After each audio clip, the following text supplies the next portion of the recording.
Amém. Abra comigo em 1 João, por favor. Quero aproveitar para começar essa série. Deus colocou no meu coração um tempo atrás. Ao que vencer. Aleluia. Quantos mais do que vencedores nós temos aqui nesse lugar? Aleluia. 1 João, capítulo 2, a partir do verso 12. O apóstolo João escrevendo aos seus filhos na fé.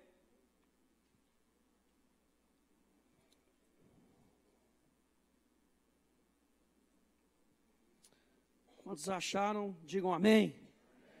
Quem não achou, diga, espera por mim, pastor, estou procurando, deu pau no meu celular, aleluia. É desse jeito, pastor, travou, Jesus.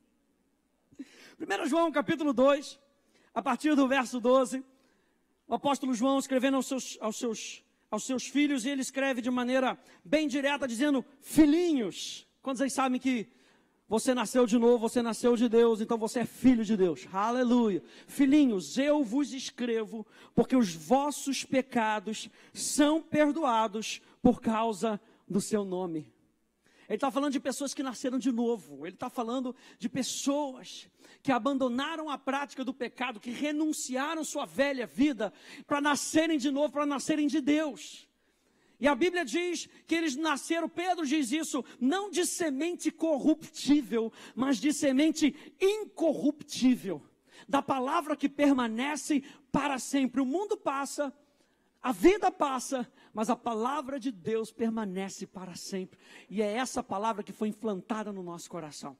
Essa é a palavra que foi implantada na nossa vida. E ele está escrevendo aos seus filhos, vocês filhinhos, reconhecem que os seus pecados foram perdoados. Aleluia. Que Deus maravilhoso. Os filhos de Deus reconhecem que Deus é um Deus perdoador. Que Deus é um Deus misericordioso. Que Deus é um Deus que nos dá segunda chance, terceira chance, quarta chance, para aqueles que se arrependem, para aqueles que estão constantemente olhando para Ele. Hebreus vai dizer isso, olhando firmemente para o autor e consumador da nossa fé. Não é interessante que João, no seu evangelho, ele diz, mas a todos quantos, pois, o receberam, deu-lhes o poder. Deu-lhes o poder de serem feitos, de se tornarem filhos de Deus, a saber, os que creem no seu nome. João está repetindo isso aqui para os seus filhos. Filhinhos, eu vos escrevo, porque vocês sabem que os vossos pecados são perdoados por causa do nome dele, porque vocês creram em Jesus. E já não há mais condenação para aqueles que estão em Cristo, para aqueles que não andam segundo a carne, mas para aqueles que vivem andando conforme a direção do Espírito, porque todos aqueles que são guiados pelo Espírito são filhos de Deus, diz o apóstolo Paulo.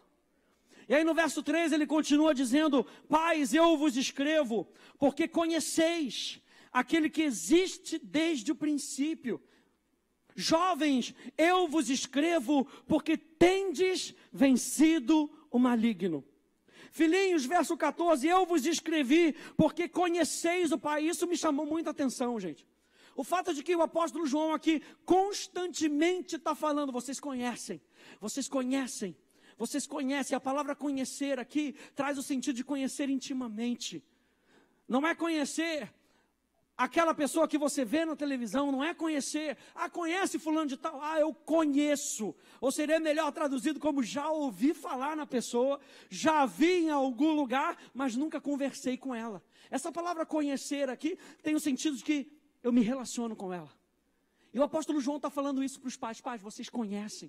Filhinhos, vocês conhecem o Pai. Pais, eu vos escrevi, porque conheceis aquele que existe desde o princípio. Jovens, eu vos escrevi, porque sois fortes, e a palavra de Deus permanece em vós, e tendes vencido o maligno. Você conseguiu ver aqui a conexão entre o conhecer, a palavra permanecer e vencer? Eu vou repetir, conhecer, a palavra permanecer e você vencer. Segura o dedo aí, vai lá comigo em João capítulo 8. Só para dar uma lembrada nesse verso. João capítulo 8.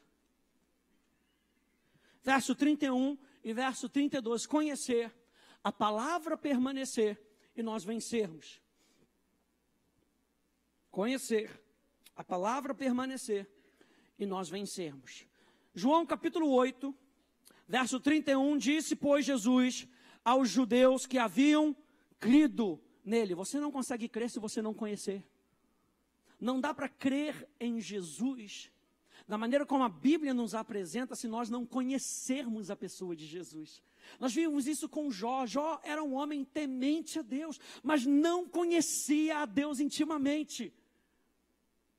Jó lá no capítulo 42 vai dizer, os meus olhos eu te conhecia de ouvir falar, mas agora os meus olhos te veem. A palavra ver no hebraico ali é experimentar. Eu experimentei a tua proteção, eu experimentei a tua graça, eu sei que você é um Deus que protege, eu sei. Gente, a gente tem que ter esse alerta, essa luz no nosso coração, de que não dá mais para a gente conhecer Deus de maneira en passant. Não dá mais para conhecer a Deus de longe. Nós precisamos, é algo vital no nosso coração, nós precisamos conhecer a Deus intimamente, conhecer os detalhes da pessoa de Deus, conhecer que Deus quer o teu bem, conhecer que Deus, Ele é por você e não contra você, conhecer que Deus quer com que você o conheça, conhecer que Deus está aberto para você. É Deus que abre porta e fecha a porta, é Deus que cuida de você. Quantos aí sabem que tem vezes que Deus precisa fechar algumas portas, para que a gente não se estrepe? Aleluia. Você conhece a palavra estrepar? Aleluia. É desse jeito. O pastor Hélio fala do catapultar, eu falo do estrepar. Aleluia. Às vezes ele tem que fechar algumas portas, porque ele sabe o que é melhor para você. Chegue à conclusão na sua vida de que Deus sabe o que é melhor para você. Mas como é que a gente conhece isso? Se relacionando com Ele, conhecendo Ele, sabendo que às vezes Ele dá alguma direção para a gente, e no momento parece algo ruim, e quando você chega no final, você vê a luz do dia, e você vê as flores do campo, aleluia, e você vê a beleza daquilo que Deus preparou para você, e você chega no final da história e diz, valeu a pena. Como diz a música do Juliano Som, né? Vai valer a pena, Senhor, valeu a pena mesmo. Você chega com essa convicção, aí você experimenta mais uma vez Deus. Ainda que eu ande pelo vale da sombra da morte, eu sei. Como é que Ele sabe? Ele sabe antes, Ele sabe durante e Ele sabe depois. Essa convicção que a gente tem que ter no nosso coração, gente. Deus está com a gente. Eu me lembro uma vez de uma história de um aniversário de uma menina de 15 anos, coisa e tal, e chegou a hora de ler a Bíblia. Ela queria que lesse a Bíblia, mas ela queria que o namorado lesse a Bíblia. Alguém já ouviu essa história? Ela queria que o namorado lesse a Bíblia, mas o pai queria que a vovó lesse a Bíblia, e aí o pai falou, então vamos fazer o seguinte, deixa o seu namorado ler na frente. Ele leu o Salmo 23, na voz de Cid Moreira. O Senhor é o meu pastor. E ele começou a ler, foi até o final, o pessoal aplaudiu, nossa, que lindo, nossa. Depois a vovó foi lá com aquela Bíblia antiga, caindo pelos pedaços de tanto ler. E ela abriu o Salmo 23 e começou, de uma maneira simples, dizendo, o Senhor é o meu pastor, e nada me faltará. Ela chegou no final, e o pessoal não estava aplaudindo, o pessoal estava chorando. E aí a menina perguntou para o pai, mas por que eles aplaudiram meu namorado e estão chorando pela vovó? E o pai teve que falar, porque o seu namorado conhece a Bíblia de Deus. E a vovó conhece o Deus da Bíblia.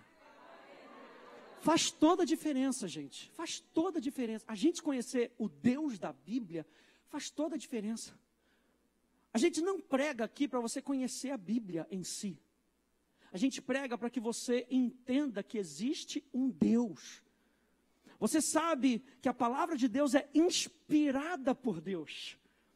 Paulo vai dizer isso a Timóteo, a palavra é inspirada por Deus.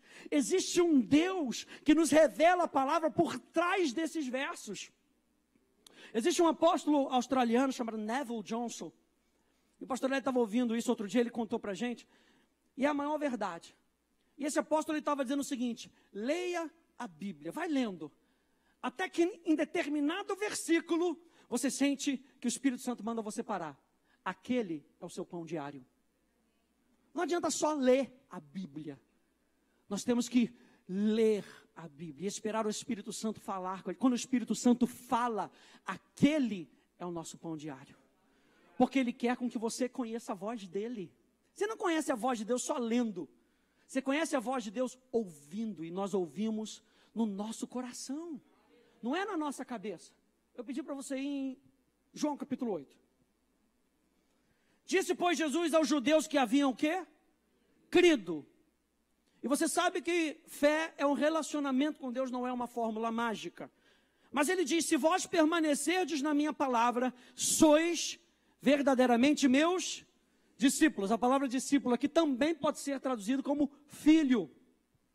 E conhecereis a verdade, e a verdade vos libertará. E eu sempre faço essa pergunta, quem é que conhece a verdade? É o discípulo. E quem é o discípulo? Aquele que permanece.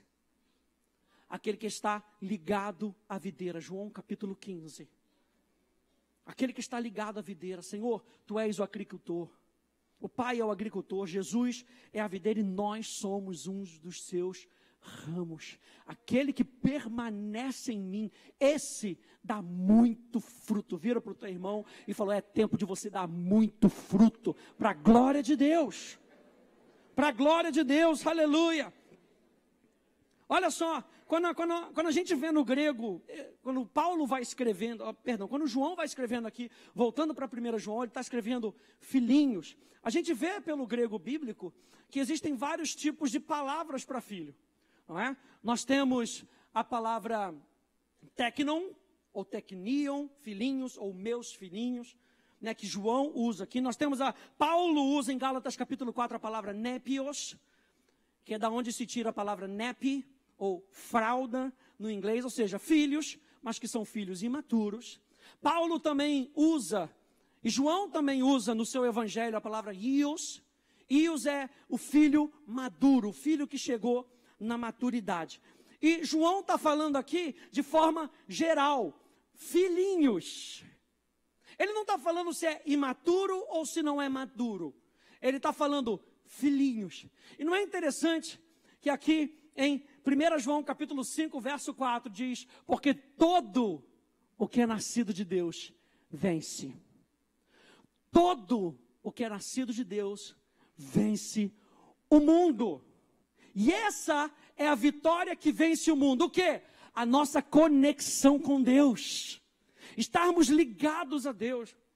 Outro dia, a gente teve um encontro aqui que a gente chama de Light Night, que é um encontro para os músicos, do Ministério de Música, é uma noite de inspiração, a gente fala coisas bem específicas. Eu pedi ao pastor Maurício Teixeira que viesse falar sobre espírito de equipe, e ele trouxe um vídeo muito legal. Ele trouxe um vídeo de pessoas montando uma turbina de um avião, e quantas pessoas são necessárias para montarem uma turbina de avião. Não é esse o caso que eu quero trazer, mas é interessante que ele deu alguns fatos de depois de estar tudo pronto, o que eles fazem? Eles testam o avião. O avião que foi construído, não foi construído para cair. Glória a Deus, pastor, aleluia.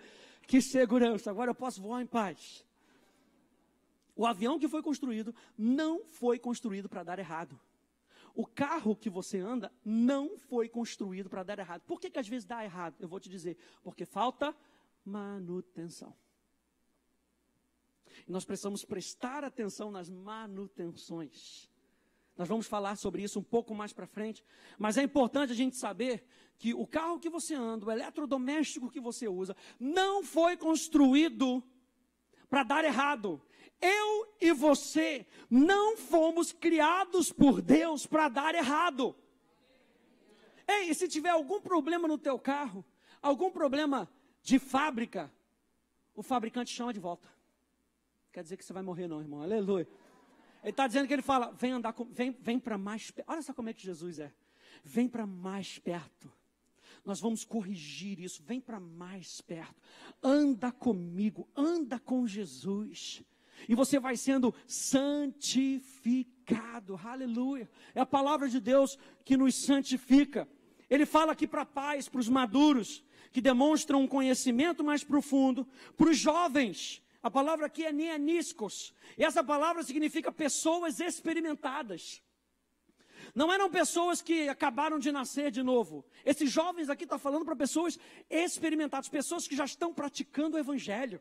Ele fala: jovens, eu vos escrevi porque sois fortes.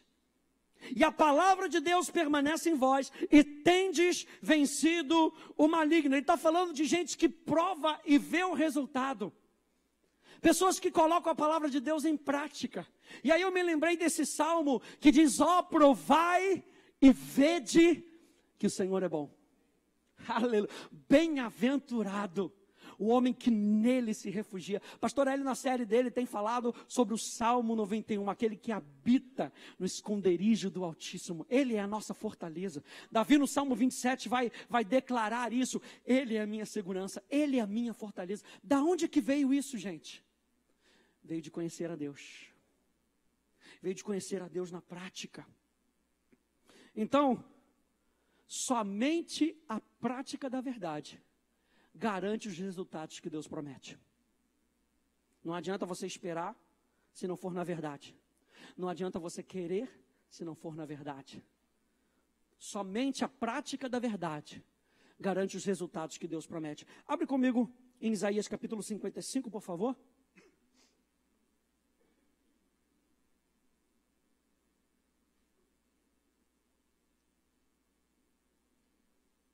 No verso 11...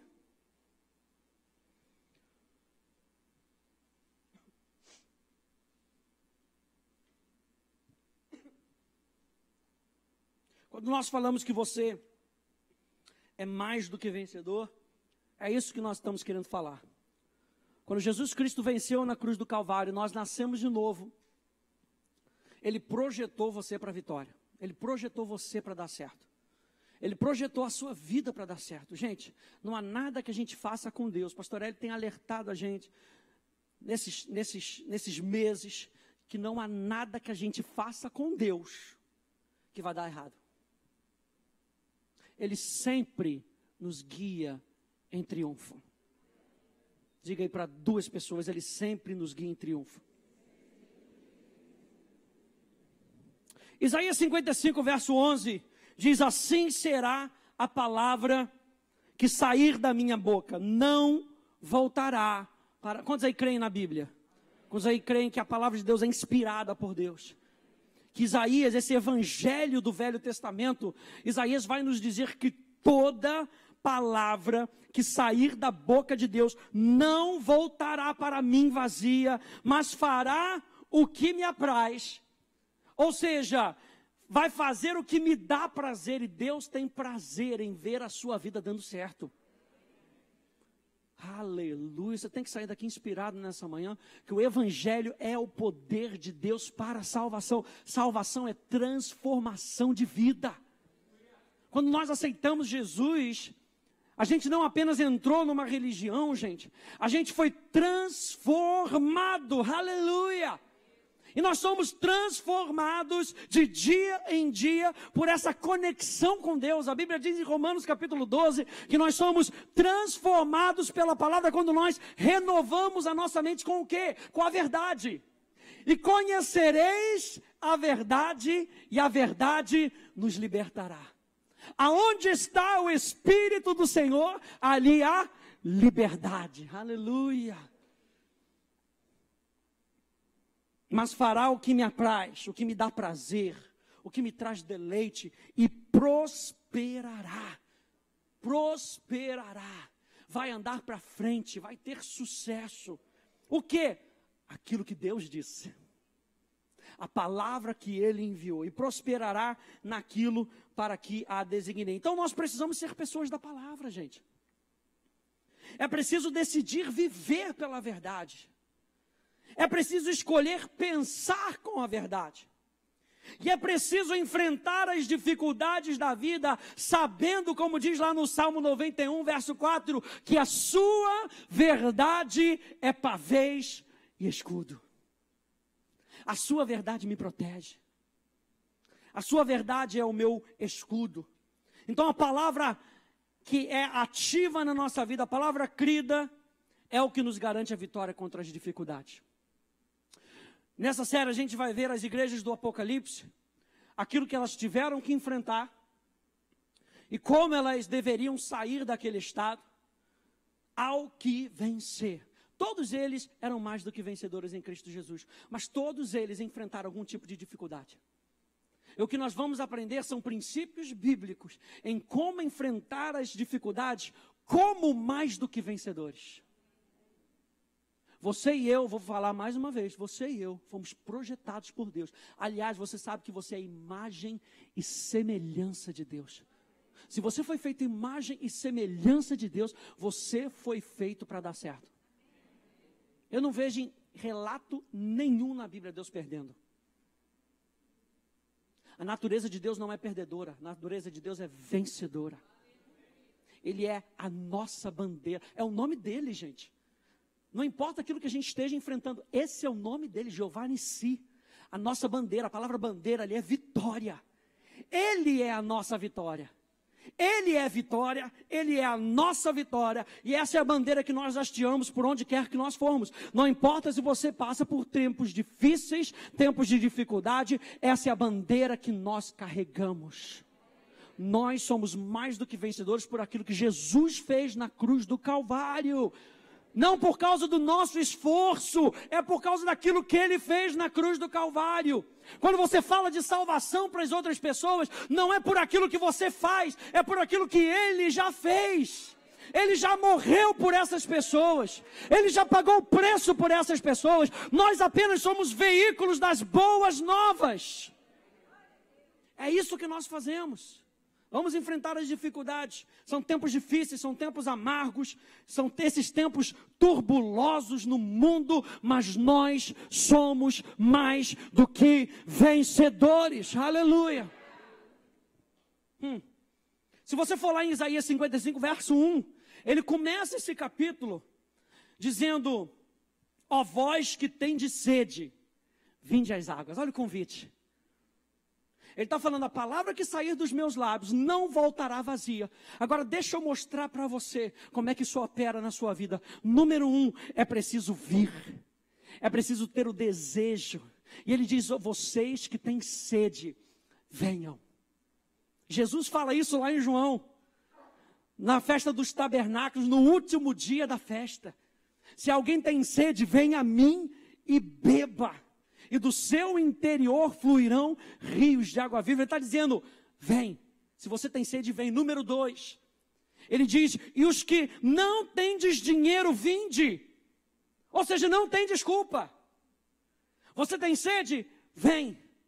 Número 2, não tem dinheiro, porque ele está falando, vem, adquire. Investe. Quando a gente fala de escola bíblica, a gente está falando de investimento, gente. Investimento de vida. Provérbios vai falar sobre isso. Ele vai falar sobre adquirir sabedoria. Investir tempo com a palavra é ganhar sabedoria. O apóstolo Tiago diz isso. Pede sabedoria, que ele vai te dar. Ele não vai te negar sabedoria. O que é sabedoria? É a aplicação prática da verdade, na hora certa, da maneira certa, com o modo certo. Muita gente pode falar a verdade, mas pode falar a verdade e a pessoa pode se perder. Ah, pastor, falo mesmo. Falo na lata. Falta de sabedoria. Porque tem a hora certa, o modo certo, a maneira certa, o jeito certo. E é o Espírito Santo que nos inspira. Não é do conhecimento da verdade que a gente precisa aplicar a verdade. E o Espírito Santo, que é o Espírito de sabedoria, nos ensina a aplicar a verdade todos os dias. E ele diz aqui, os que não tendes dinheiro, vinde comprar e comei. Não é só comprar não, gente. Se delicia com a verdade. Tem muita gente que faz escola bíblica, a gente está nessa estrada já tem algum tempo, que chega, investe e não come. Se você não come, você não vê o resultado. É necessário colocar a palavra para dentro. Aliás, esse é um dos motivos porque a gente só tem escola uma vez na semana. Para que dê tempo para você comer. E comer. E comer de novo. E se deliciar com a palavra. Não chegue, o pastor Ed sempre fala, não chega aqui com a sua cabeça. Você não vai obter os resultados sobrenaturais. Chegue com o seu coração e submeta a sua cabeça ao seu coração. E você vai ver os resultados sobrenaturais, porque a palavra de Deus não volta vazia. Não é interessante que as pessoas sentam nesse banco e algumas são transformadas e outras não são transformadas com a mesma palavra? É a mesma semente. Qual é a diferença? A abertura do coração. Alguns recebem de bom grado, guardam a palavra, como diz Jesus. Outras rejeitam a palavra e nem dão tempo para adquirir entendimento. E nós precisamos prestar atenção nisso. O que Ele quer é com que a gente o conheça, e o conheça cada vez mais. E tenha um entendimento. No verso, a partir do verso 2, então, número 1 é preciso vir. Número 2 é preciso adquirir. Número 3 é preciso ouvir, ou seja, ação prática. Verso 2 e verso 3 de Isaías diz: por que gastais o dinheiro naquilo que não é pão? E o vosso suor naquilo que não satisfaz? Ouvi-me atentamente, comei o que é bom e vos deleitareis com finos manjares. Inclinai os ouvidos e vinde a mim. Inclinar o ouvido diz, dá atenção para mim. Você lembra de Marta e Maria? É isso aqui que Jesus está falando. Inclinar os ouvidos, senta aqui aos meus pés e me escuta, só me escuta. Escuta o que eu tenho para dizer para você. E você sabe que Marta não estava fazendo nada errado. Ah, pastor, Marta foi repreendida porque estava fazendo nada errado. Não. Marta foi repreendida porque ela estava querendo que Jesus repreendesse Maria por algo que Maria escolheu naquele momento. E Maria escolheu a melhor parte. E Jesus não ia repreender a Maria, porque ela estava investindo tempo. Ela estava adquirindo. Ali estava a vida. Jesus era a vida. Jesus era a própria ressurreição e Ele estava ali. Jesus era a própria verdade e Ele estava ali. Isaías está falando, presta atenção, inclina os teus ouvidos, vinde a mim, ouvi, e a vossa alma viverá. A palavra ouvir aqui é obedecer, pratique. E a vossa alma viverá, porque convosco farei uma aliança perpétua, que consiste nas fiéis misericórdias prometidas a Davi. E para isso nós precisamos, gente, renovar a nossa mente. Vá lá comigo em 3 João, pula lá para o finalzinho. 3 João.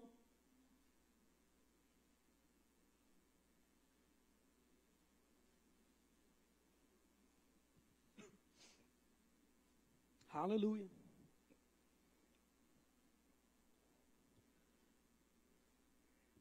Se chegou em Apocalipse, volta um pouquinho. 3 João. Versículo 1 até o versículo 4. Diz o presbítero ao amado Gaio, a quem eu amo na verdade. O apóstolo João é um apóstolo que gostava de falar da verdade. Ele experimentou a verdade. Ele experimentou Jesus. Ele diz no verso 2, amado, acima de tudo, faço votos por tua prosperidade e saúde, assim como é próspera a tua alma. Pois fiquei sobremodo alegre pela vinda de irmãos e pelo seu testemunho da tua verdade. Como tu andas na verdade, não tenho maior alegria do que esta, a de ouvir que meus filhos andam na verdade. O apóstolo João falou, você vai experimentar a prosperidade e a saúde à medida que a sua mente vai sendo renovada. À medida que, presta atenção, à medida que a sua mente vai se alinhando com a verdade. Por isso João estava tão alegre com Gaio, por ouvir o relato de que Gaio estava andando na verdade, porque somente a verdade pode me garantir os resultados que Deus fala. Somente a verdade. E João estava feliz por isso. Ele encontrou Gaio, encontrou a verdade e estava praticando a verdade. Ele estava falando para Gaio, você vai experimentar a prosperidade e a saúde que Deus diz na sua palavra, mediante a renovação da sua mente, assim como a sua mente, a sua alma é próspera. E olha só que interessante, eu estava lendo um livro de Tozer, chamado A Voz dos Profetas, e ele fala algo semelhante. Olha só o que ele fala.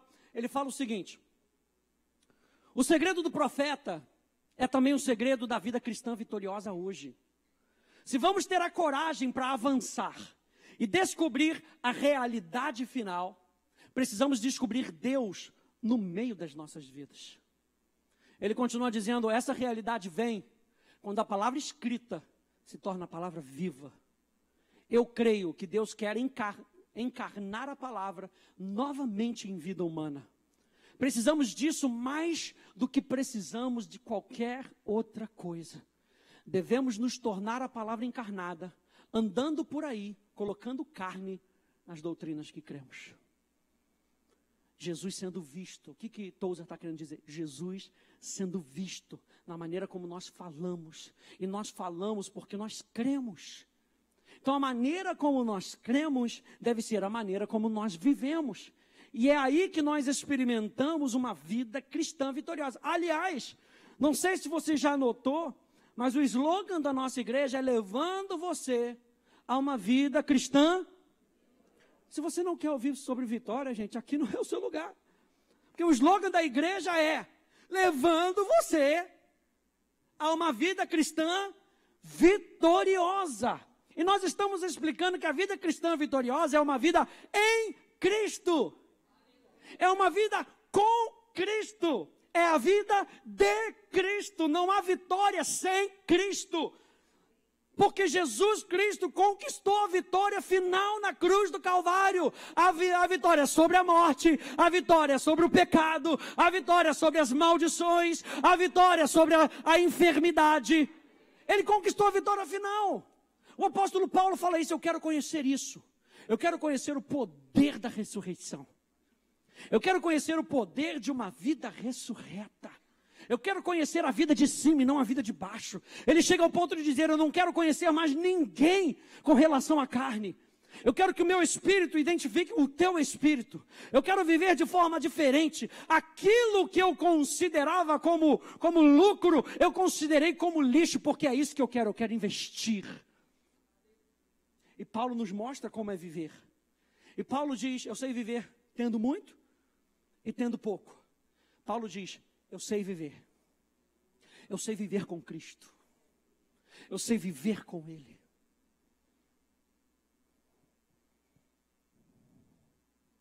A Bíblia nos diz que apesar de sermos mais do que vencedores, nós enfrentamos lutas. Você foi programado para ser bem-sucedido. Vou falar isso mais uma vez. Você foi programado. Porque às vezes a gente acha que enfrentar lutas é sinônimo de derrota. Olha só o que a Bíblia diz, o apóstolo Paulo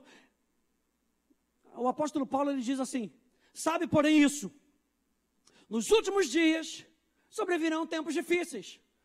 Ele está falando alguma coisa de derrota? Ele só está falando que nós vamos enfrentar dificuldades. João capítulo 16, verso 33, essas coisas vos tenho dito para que tenhais paz. Que coisa doida.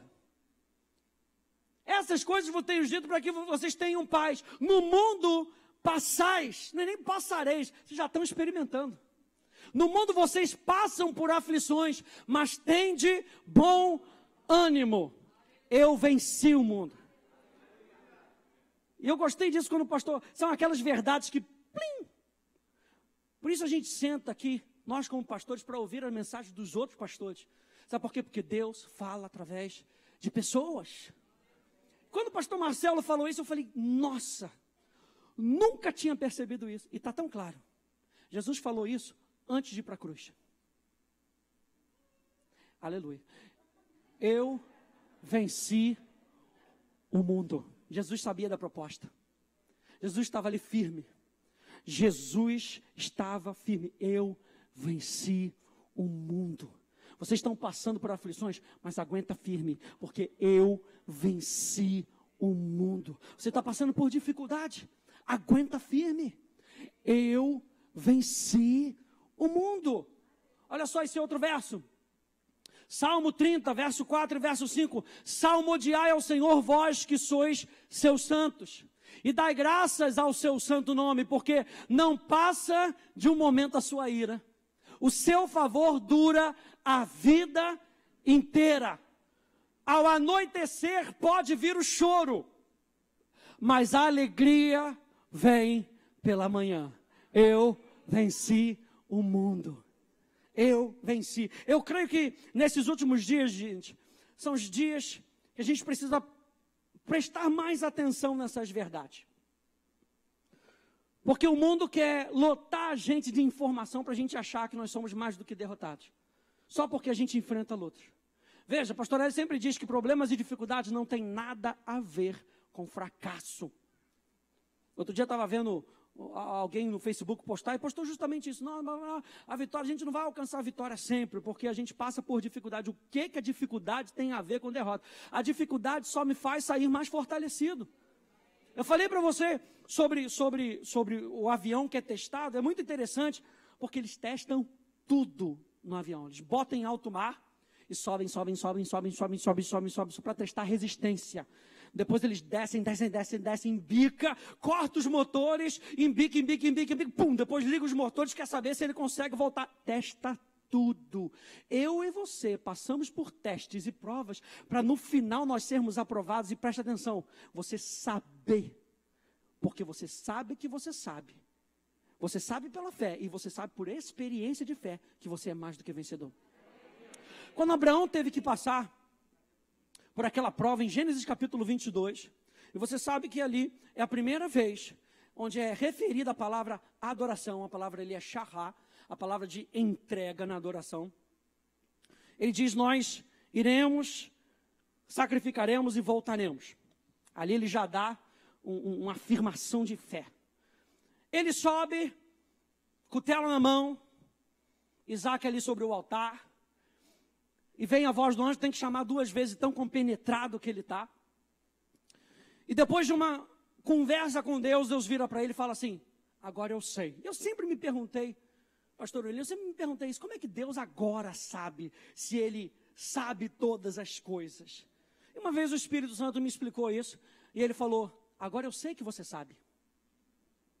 Você passou, você foi até o final. Agora eu sei que você tem a experiência. Agora é um novo estilo de vida. Quando nós passamos pelas provas, é para que você saiba que você consegue chegar até o final. Dentro de você, existe uma capacidade para aguentar pressões. Dentro de você, você é mais forte por dentro do que você imagina. Ele só vai te provando, só para que você saiba que você consegue aguentar as pressões da vida. Nós vamos falar sobre isso. Uma das igrejas teve que aguentar oposições. Você vai sair dessa mais forte do que quando você entrou. A palavra nos garante isso, gente. Tantos exemplos da palavra. O pastor Hélio diz que tudo pode estar acontecendo ao nosso redor, mas isso não muda quem nós somos. Você é filho de Deus. E todo o que é nascido de Deus, a palavra teknon tem a ver como aquele que é nascido, aquele que é gerado por Deus. Quando o apóstolo João está falando filhinhos, ele está falando aqueles que foram gerados por. Todo o que é nascido de Deus vence o mundo. E essa é a vitória que vence o mundo, a nossa fé. Então isso não muda quem você é. E eu estava analisando sobre isso para a gente terminar. E eu estava me lembrando que quando Neemias ele é levado a Jerusalém para poder restabelecer o muro, para restabelecer a cidade, ele tem que restabelecer algumas portas. Ele tem que reedificar algumas portas, consertar algumas portas. E essas portas todas têm um significado para a nossa vida. E uma dessas portas é a porta dos cavalos. É a última porta que é estabelecida, é a porta dos cavalos. E é interessante, veja aqui em Neemias capítulo 3, verso 28, que diz, para cima da porta dos cavalos, repararam os sacerdotes, cada um defronte da sua casa. Isso me chamou a atenção, o cada um defronte da sua casa, da sua casa, da sua casa. A porta dos cavalos era uma porta onde os cavalos de guerra entravam. Era a porta onde os cavalos de guerra entravam para serem guardados. Ou seja, é uma porta estratégica. Cada um defronte da sua casa. Isso me falou muito, porque me falou que fala de uma mentalidade vencedora. E muitas vezes nós precisamos restabelecer essa porta. para a gente fechar a porta e não deixar nada que não deve entrar, vai ficar parado. E o que não deve sair, vai ficar dentro. Nós precisamos restabelecer essa porta, entender que a guerra espiritual, ela acontece na nossa mentalidade.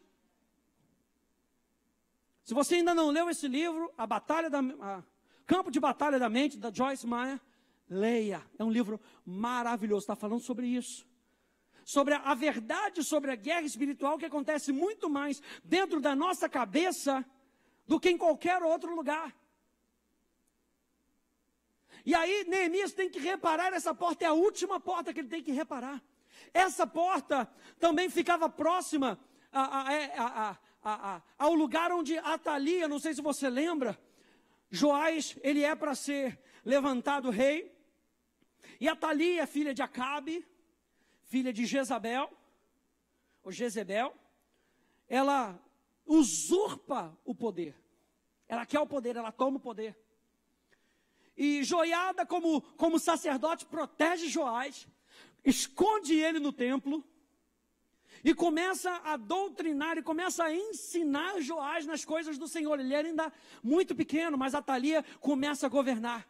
E eles começam a se levantar, e os homens de Deus começam a se levantar, e começam a não tolerar mais aquilo, e pegam Atalia, e não quiseram matar Atalia no templo, esperam ela chegar perto da porta dos cavalos, e ali decapitam Atalia. Isso fala, gente, que a gente precisa prestar atenção nos governos, naquilo que tem governado a nossa vida. Atalia era um governo ilegítimo, ilegal. Se é ilegal na nossa vida, precisa ter a cabeça cortada. Não pode ter pensamentos ilegais. Pensamentos de falta na sua vida são ilegais. Pensamentos de enfermidade na sua vida, eu repreendo agora todo pensamento de suicídio no nome de Jesus. Você que me acompanha na internet, todo pensamento de suicídio e depressão no nome de Jesus. Demônio, tua cabeça está cortada agora, no nome de Jesus. Esses pensamentos precisam ter a cabeça cortada. Não dá para ficar suportando a Atalia na nossa vida.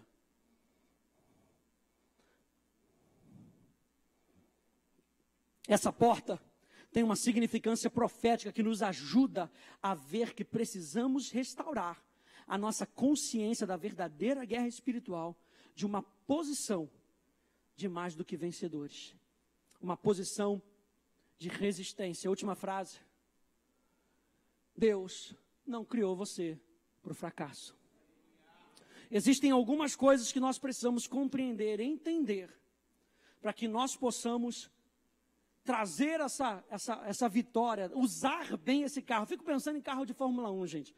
Carro de Fórmula 1 tem que dar certo. Se não der certo, dá ruim. E quando dá ruim, dá muito ruim. Porque os camaradas não pilotam a 20. Uma batidinha a 20, você dá, sabe, dá aquela pancadinha, o airbag até funciona, mas uma pancadinha a 200 por hora, a 100 e poucos por hora, gente. Você é um carro de Fórmula 1, gente.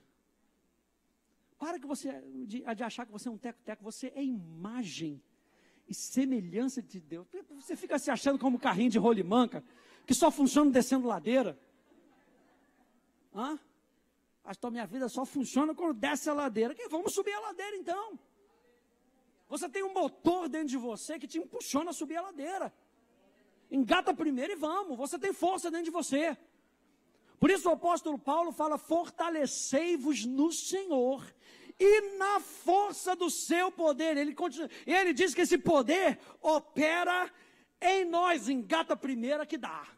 Engata a primeira que dá. A gente vai subir esse negócio e vamos chegar até lá em cima na ladeira. Quem vai subir aí, diga glória a Deus. Então engata a primeira e vamos. E vamos. Pastor, parece que não está. Está indo, meu filho.